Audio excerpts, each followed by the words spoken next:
Таяныч. Аңгеме. Авторы Үсөнбаева Фарида. Бермет классындагылар эмне жөнүндө сүйлөшүп жатканына деле көңүл бурбай олтурган.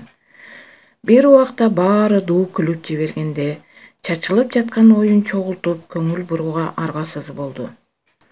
Тамашаны көп сүйлөгөн бала табышмак айтып жатыптыр. Бул нерсеге кээ бирөөлөр өмүр бою аралашып өтүшү мүмкүн.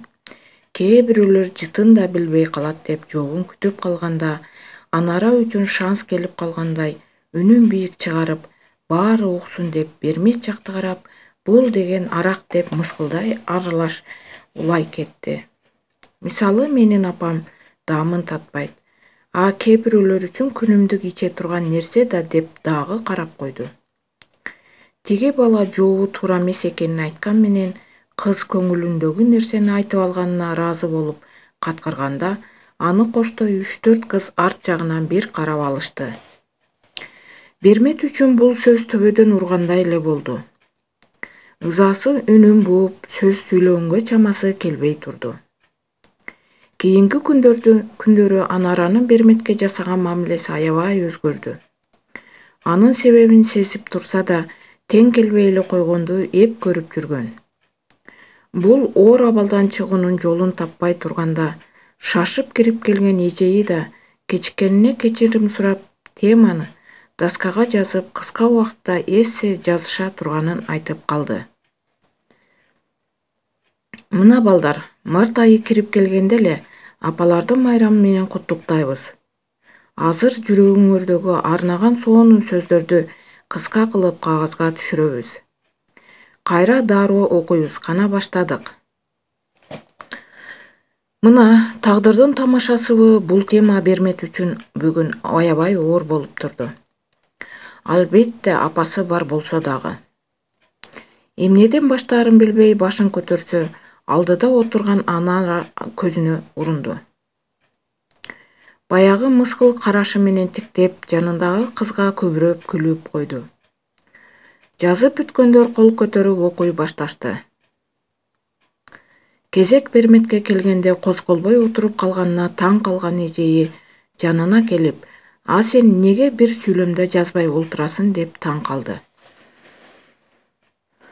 Ана бир нерсе эсине түшүп кеттиби, мугалим дароо сыртка чыгып кайра кирди. Жаңы келген мугалим анын апасы жок болуп жүрбөсүн деген кыязда сырттан сурап алганга үлгүрдү. Кайра киргенде үнүндө бир аз аяоо сезими байкалып турду. Кезекти артка өткөрүп уланта баштаганда Берметке бир күч пайда болду.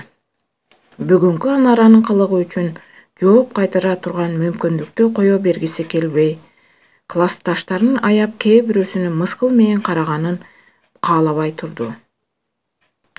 Эжей, мага бир аз убакыт бериңизчи дегенде, баары таң кала карашты. Макул, жаза кой деп мугалим да жандана түштү. Кагазга жазып жатып жашып да кетти. Мен да апамды башкалардай эле жакшы көрөм.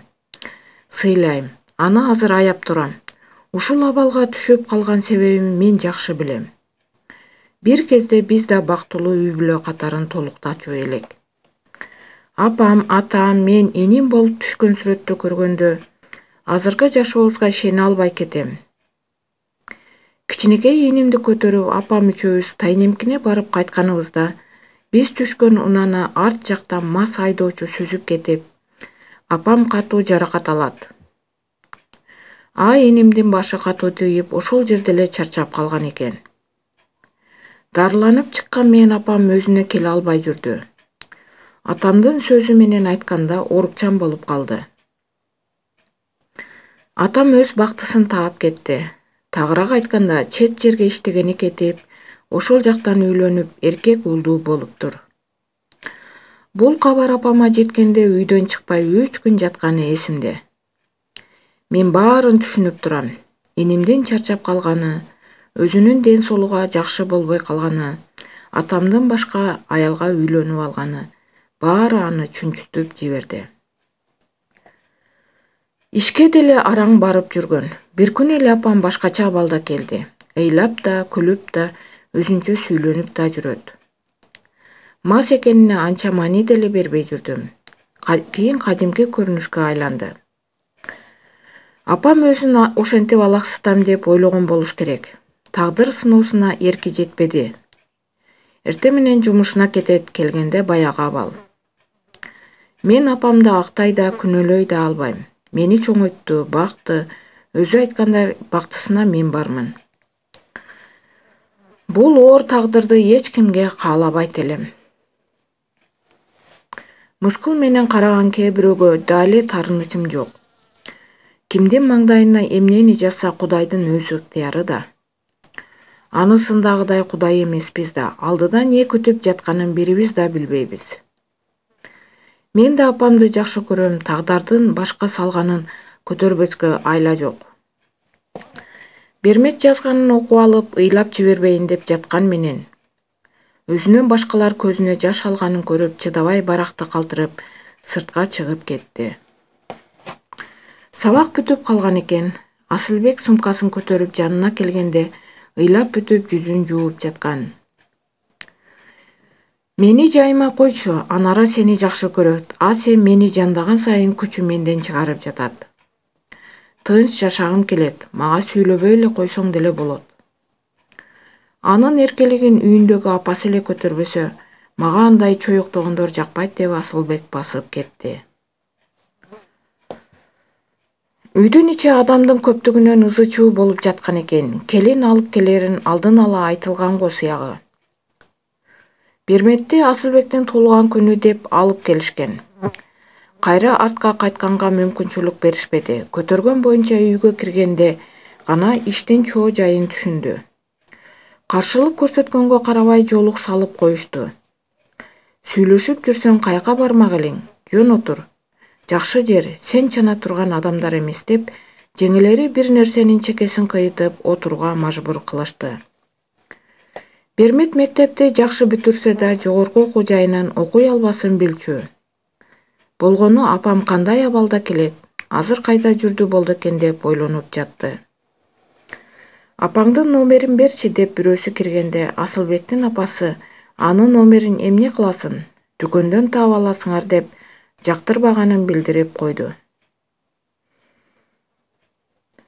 Жолук салганы деле жанына келбеди.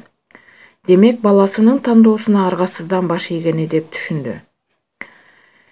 Келин болуп бул үйгө келип калуу оюнда да жок. Ал тургай апасынын да даярдыгы жок болчу. Терезеден, эшиктен кирген адамдын баары көрүнөт. Апасы кандай абалда келерин билип турса да тынсыздана олтурду. Үнүн бийик чыгарып тойго келгендей конок үйгө кирип келген апасын көргөндө, ата-эненин кадыры өз теңтуштарынын арасында эле эмес, кайын журтка да зарыл экенин туюп, жанчылып жатты. Таяныч күчтүү болсо, артынан издеп келчүлөр сөзү өтүмдүү болсо, жасаган мамиле да башкача болорун байкап билип турду. Апасы коштошуп чыгаарда гана кызын эстегенде эмшеңдеп ыйлап жатты. Оозунан чыккан арактын жыты каңылжарын жарып турса да, Бермет апасын кучактап көпкө ыйлады. Сөз менен жеткире албай көз жашы менен айтып жатты. Апа, сиз менин таянычымсыз, ичпеңизчи. Ушул сөздү айтууга араң жарады кызы. Теңсинбеген кайнененин сөзүнө кулак салбай өз жумушун аткарып, жолдошу үчүн баарына чыдайын деп өзүн жооткотуп коет. Таң эрте турган боюнча тиричилик бүтпөйт. Түн жарымдан огондо кеткен конокторду узатып, жыйынып бүткөнчө таң агарып калган эле. Жаны жер тартып уктап кеткен экен. Эшикти катуу тепкен энесинин үнүнөн чочуп ойгонду. Тирисиңби же өлүп калдыңбы? Түшкө чейин уктап үйрөнгөн экенсиң. Тигиге айткам. Тарбия көргөн жердин кызын ал десе, каяктагы алкаштын кызын жетелеп келесиң. Мени уят кылганың аз келгенсеп дагы эле көчө шыпыртасың деп баласы экөөнү кошуп сүйлөнүп да шыпырынып да жүргөн кайын энесинин жанына же бара албай, же башка иш кыла албай чайналып туруп калды. Жетип барып шыпыргын алайын дегенде чалынбай ары турчу деп кагып таштады. Ары жактагы чаканы кармап сууга жөнөдү эле Түш болуп, мал ичкенден калган сууну апаңдын үйүнө ташып бер. Силерге боло берет, чыла суу эмес. Аракты шимеп ичип көнүп калгансыңар, коюп кой, ордуна өзүм ташыйм деп чакаларды алып ыргытып жибергенде Бермет чыдай албай үйгө кирип кетти. Көпкө ойлонгон жок. Чекит коюш керек, баары бүттү деп чечим чыгарып жөнөгөндө Асылбек эч нерсе болбогондой чыгып, ойлонуп анан чык, артыңдан барбайм. Мен сага ушундай жашоого чыдайт деп үйлөнгөнмүн деп тектеп турганына таңданып турду. Мына сага тамаша, эмнеге чандап жүргөнүңдү, неге тандап койгонуңду мурдараак айтсаң болмок, даярданып алмакмын. Макул, сен артымдан барба, мен да адаммын. Мынчалык кемсинтүүгө чыдай албаймын деп чыгып баратканда, эмне, апаңдын айтканы жалганбы? Кимге таянып кетип жатасың? Айлаң жок, кайра келесиң, же таянар тоң ишеничтүүбү дегенде жашоодон түңүлүп кетти. Үйүнө жетип эле көмкөрөсүнөн түшүп, үнү бүтүп калганча ыйлады. Апасы көзү шишип кызынын жанына келди да эч нерсеге акылы жетпей тынч элесиңби дегенге араң жарады. Апа, мен кедейликтен уялбайм, бирок апаң ички иштеп басынтып турса чыдай албайм. Сизден сурандым эле, ичпей койсоңуз боло беле. Жок дегенде менин тынч жашоом үчүн сизден бөлөк таянычым жокко менин. Сиз ойлоп койсоңуз болмок, жөлөк болуп койсоңуз, оор тиричиликтен качпайт элем, кимге таянам деп өпкөсүнө батпай ыйлап жатты. Телефон чалган курбусуна деле эч нерсе айтпады. Жөн гана жашагым жок деп койду. Ал деле уккан окшойт, тактап сурабады. Кыйналып жүрө бербей, кел менин жаныма, иш көп, алаксыйсың, аяшенем өз жашоосун уланта берсин.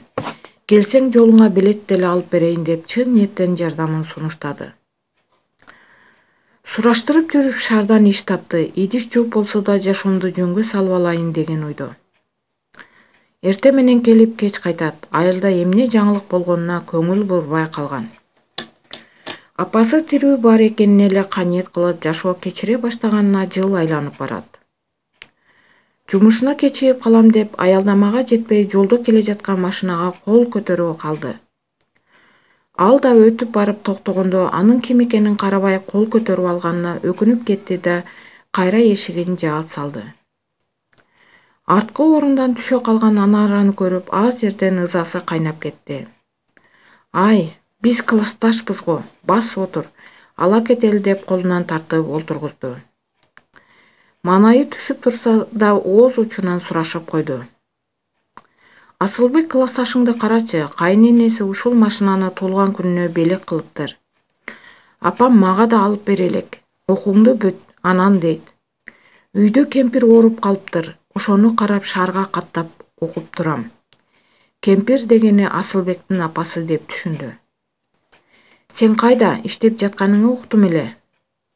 Окуп албапсың да, мейли эми, иштеген деле жакшы деп өзү жөнүндө сүйлөп баратты. Анара мактанып алыш үчүн унага салып алганын сезип жаткан менен сыр бербей уккан адам болуп койду да турмушка чыкканына 1 ай болуптур. Кыйын кызсың, көктөгөнүңө жетипсиң. Асылбектин апасына сендей апаңдай бай адам керек болчу.